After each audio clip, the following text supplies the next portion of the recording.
तो चलिए अपना तीसरा क्वेश्चन शुरू करते हैं। ए toy is in the form of A cone of radius 3.5 centimetre mounted on A hemisphere of same radius. The total height of the toy is 15.5 centimetre. Find the total surface area of the toy. हमें एक toy दे रखा है कोन की shape का, जिसकी हमारी radius है वो 3.5 सेंटीमीटर है और वो माउंटेड है हेमिस्फीयर के ऊपर। तो इसके अंदर ये रहा हमारा हेमिस्फीयर, इस पे माउंटेड हो गया हमारा कोन। अब हमें क्या बताया है, हेमिस्फीयर ऑफ सेम रेडियस, कि हेमिस्फीयर की भी सेम रेडियस है, यानी हमारे कोन की रेडियस और हेमिस्फीयर की रेडियस 3.5 सेंटीमीटर हैगी। और जो टोटल हाइट है इस पूरे खिलौने की वो है हमारी 15.5 centimetre. Find the total surface area of the toy. ठीक है, हम इसे करते हैं। सबसे पहले हमें पता है टोटल सरफेस एरिया हमें इस खिलौने का निकालना है, तो हमें क्या है, कोन का कर्व्ड सरफेस एरिया पता होना चाहिए, जो कि होता है पाई आर एल। अर्धगोले का यानी कि हेमिस्फीयर का हमारा कर्व्ड सरफेस एरिया वो हमारा होता है 2 पाई आर स्क्वायर। हमें पता है कि 22 की वैल्यू 22/7 होती है, आर की वैल्यू हमें यहां पता है 3.5 क्वेश्चन के अंदर दे रखी है, तो इसके अंदर हमें कोई प्रॉब्लम नहीं आएगी, हम कर लेंगे। लेकिन यहां पे हमें क्या दे रखा है, पाई आर तो है हमारे पास लेकिन एल नहीं है। और एल निकालने का जो फॉर्मूला होता है वो हमें पता है क्या होता है,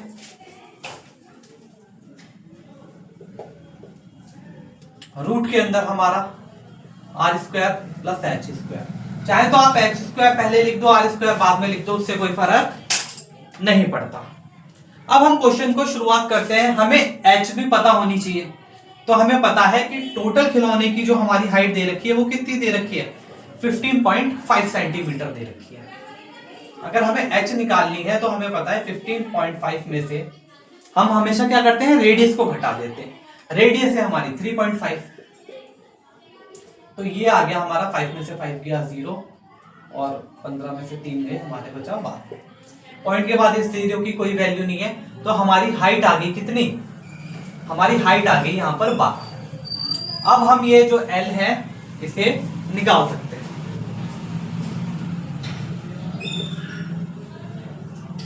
R हमारी कितनी दे रखी है, 3.5 स्क्वायर प्लस H हमारी कितनी आई, 12 स्क्वायर। यहां पे मैंने फॉर्मूला नहीं लिख रखा क्योंकि यहां पे लिख रखा है, इसलिए मैं डायरेक्ट कर रहा हूं। यहां पे H मैंने आपको बता दिया है कि कैसे निकालते हैं।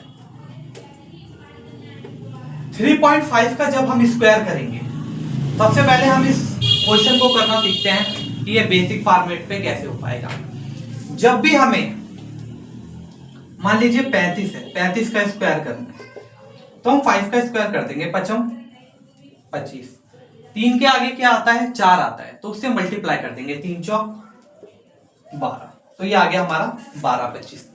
मान लीजिए 45 है, अब 5 का स्क्वायर कर दें, क्या आएगा 25। 4 के आगे क्या आता है 5, तो आप उसकी उससे मल्टीप्लाई कर दें, 4 पंजे 20, तो ये इसका क्या हो गया, स्क्वायर हो गया। आप ऐसे ही 75 का भी कर सकते हैं। 5 का स्क्वायर किया 25 और 7 के आगे क्या आता है 8, 7 8 56, तो ये हो गया 56 25। मैथ के अंदर क्वेश्चन करने का कंसेप्ट सबको आता है, लेकिन कैलकुलेशन किसकी फास्ट है, कौन कितने इजी तरीके से कर सकता है और सही आंसर निकाल सकता है। वरना आदमी क्या करता है, कैलकुलेशन में फंस जाता है और आंसरों को क्या कर लेता है, गलत कर लेता है। इसलिए इजी वे से करें और सही तरीके से करें। मुझे उम्मीद है कि किसी भी डिजिट के लास्ट में अगर 5 हो तो आपको उसका स्क्वायर करना आ गया होगा।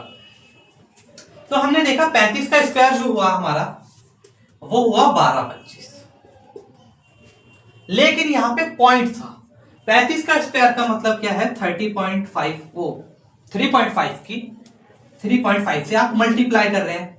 तो मैंने आपको बता दिया था, पॉइंट के बाद अगर एक डिजिट है, पॉइंट के बाद एक डिजिट है, तो आप क्या करेंगे, 2 डिजिट के आगे यहां पर पॉइंट लगा देंगे।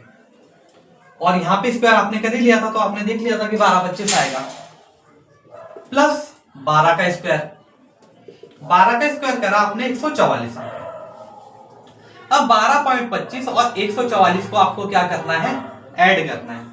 तो आप यहाँ पे ऐड कर लीजिए, आप लिख लीजिए 144 और ये हमारा क्या है 12.25, 12.25, 5 का 5, 2 का 2, पॉइंट 4 2 6, 4 1 5 1। अब यहां आया हमारे रूट के अंदर 156.25। अब हमें क्या करना पड़ेगा, इसका स्क्वायर रूट निकालना पड़ेगा। वर्गमूल विधि आपने सुनी भी होगी। अब हमें ये वाला क्वेश्चन आना चाहिए कि हाँ भाई हम इसका वर्गमूल कैसे निकाल सकते हैं। आप अगर ऐसे करके निकालना चाहोगे तो बहुत टाइम निकल जाएगा, इसलिए हमें वर्गमूल विधि आनी चाहिए। अब आपको वर्गमूल विधि आसान तरीके से कराने की कोशिश की जाएगी। आपको ये वाला कंसेप्ट समझना ही पड़ेगा, क्योंकि पेपर के पॉइंट ऑफ व्यू से भी ये काफी इंपॉर्टेंट है। तो हम स्क्वायर रूट निकालना सीखते हैं। हमने लिखा 156.25। सबसे पहले हम क्या करते हैं, पीछे से डबल के पेयर बनाने चालू करते हैं। ये हमारे 2 का पेयर, ये 2 का पेयर, ये हमारा बचा 1। हम क्या करेंगे, जब हम स्क्वायर रूट निकालने हैं तो हम स्क्वायर का ही यूज करेंगे। जैसे कि 1 एकम 1, 2 दूनी 4, 3 तिया 9, 4 चौक 16। हम इसी फॉर्मेट पे काम करेंगे। जब आप प्रैक्टिस करेंगे आप भी सीख जाएंगे। 1 एकम 1, तो ये कट गया। फिर हमने क्या बताया था आपको, पीछे से ही पेयर बने हैं, 2 का पेयर 2 का पेयर, तो इस 56 को हम पूरा उतार लेंगे। इन दोनों को हम जोड़ लेते हैं। 1 1 कितना होता है हमारा, यहां हमने देखा 2 होता है। हमने इसे जोड़ा, यहां 2 लिख दिया। अब हमें 56 के नीचे लिखना है, तो हम क्या करते हैं, 2 के आगे अगर हम 1 लिखते हैं तो हम 1 से मल्टीप्लाई करते हैं। 2 के आगे अगर हम 2 लिखते हैं तो 2 से मल्टीप्लाई करते हैं। तो हमने देखा 2 दूनी 4, 2 दूनी 4। यानी अगर हम 2 के आगे 2 लिखेंगे तो ये हमारा क्या हो गया, हमने इसी फॉर्मेट पे किया है और यहां हमने 2 लिख दिया, तो यह हमारा आ जाता है 44। 6 में से 4 गया 2, 5 में से 4 गया हमारा 1। ठीक है, अब हम पूरा पेयर ही उतारते हैं। तो हमने क्या करा, अब यहाँ पे पॉइंट आ रहा है तो हमने यहाँ पॉइंट उतार लिया, क्योंकि हमें ये पेयर उतारना है। हमने जैसे ही ये पेयर उतारा और इसे हम ऐड कर लेते हैं। हमने जैसे ही इसे ऐड करा, ये हमारा बन गया 24, 2 2 4 और ये 2। अब हम वही करेंगे जो हमने पहले किया था। 2 4 के आगे अगर हम 1 लगाएंगे तो नीचे 1 से मल्टीप्लाई करेंगे, लेकिन हमें पता है 1 और 1 की गुणा हम करेंगे तो 2 4 1 ही आ जाएगा। वैसे ही हम 2 4 अगर 2 करेंगे यहाँ पे, तो यहाँ पे 2 से मल्टीप्लाई करनी पड़ेगी, क्योंकि यहाँ पे 24 है। हम करते हैं 2 4 5 से मल्टीप्लाई। अगर यहाँ 5 से कर रहे हैं तो यहाँ पे भी 5 से होगी। तो हमने देखा 55 25 का, यहाँ 2 आया, 5 चौक 20 का 22 आया, 2 हाथ से लगाया, 5 दूनी 10 का 2 12 आया।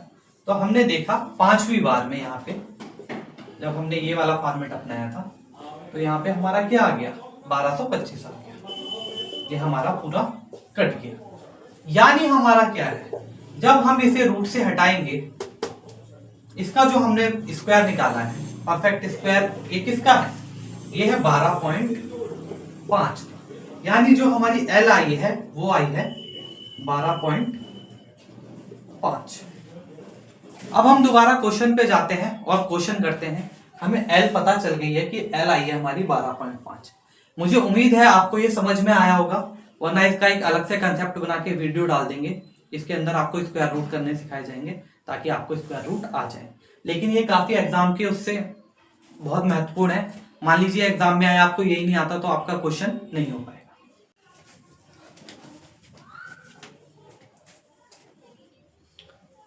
हमने क्वेश्चन के अंदर अब एल भी निकाल ली है, हाइट हम पे थी, आर हम पर थी। अब हम क्वेश्चन करना चालू कर देते हैं। Total surface area of toy तो हमें क्या पता है, हमें लिखना है curve surface area of cone plus curve surface area of hemisphere. हमें पता है कोन का होता है पाई आर एल और हमारे हेमिस्फीयर का होता है 2 पाई आर स्क्वायर। जैसे कि आपको बताया था, इन दोनों का हम कॉमन ले लेते हैं। कॉमन कैसे लेते हैं, लिखा हमने पाई गुणा आर गुणा एल और 2 गुणा पाई गुणा आर। इसके अंदर हमारा पाई कॉमन आ गया, आर कॉमन आ गया, तो हमने क्या लिखा, पाई लिख लिया, जो हमारा कॉमन आया उसे हम हमेशा बाहर लिखते हैं, आर बाहर लिख लिया, ऊपर बचा एल और यहां बचा हमारा 2r। अब हम करते हैं क्वेश्चन। 22/7 रेडियस है हमारी 3.5, ब्रैकेट के अंदर एल हमारी आई 12.5 प्लस 2 गुणा रेडियस हमारी कितनी है 3.5। ठीक है, क्वेश्चन अब हम करते हैं। 22/7 गुणा, पॉइंट के बाद एक डिजिट है तो इसे सॉल्व करने का या शॉर्ट में करने के लिए क्या करते हैं, पॉइंट के बाद एक डिजिट है तो पॉइंट हट जाता है, नीचे 10 आ जाता है। ब्रैकेट में हमने देखा 12.5 है, अगर इसका पॉइंट हटाएंगे तो नीचे क्या बन जाएगा, हमारे 10 बन जाएगा, या आप चाहो तो इसको ऐसे ही रहने दो 12.5, कोई दिक्कत नहीं। प्लस यहाँ पे हम मल्टीप्लाई करेंगे, ये क्या बन जाएगा 2 पंजे 10, हासिल लगा 1 2 3 6 1, ये बन गया हमारा 7, तो हमने यहाँ लिख दिया 7। हम इसे सॉल्व करेंगे अब। 22/7 गुणा 35/10 19/5। अब हम इसे सवाल को करते हैं। 7 चौक 28, 7 पंजे 35, ये हमारा 5 एकम 5 हो गया, 5 दूनी 10 हो गया, और जैसे ही हमने 2 से इसको काट दिया तो ये हमारा बन गया 11। अब 11 की हमको मल्टीप्लाई करनी है 9.5 से। 11 की जैसे ही हम 19.5 से मल्टीप्लाई करेंगे, हमारा बन जाएगा 11 पंजे 55, हासिल लगाया 5, 11 निम 99, 100 104, 4 यहाँ लगाया, 10 कैरी किया, 11 एकम 11, तो ये हमारा बन गया 21। हमें पता है पॉइंट के बाद एक ही डिजिट है, तो एक डिजिट के बाद हम क्या लगा देंगे, पॉइंट लगा देंगे, और सेंटीमीटर स्क्वायर हम लगा देंगे। मुझे उम्मीद है आपको ये क्वेश्चन समझ में आया होगा। अगर आपको स्क्वायर रूट समझ नहीं आ रहे तो उसका एक अलग से टॉपिक बना के डालूंगा, ताकि आप लोग स्क्वायर रूट आसानी से कर लें।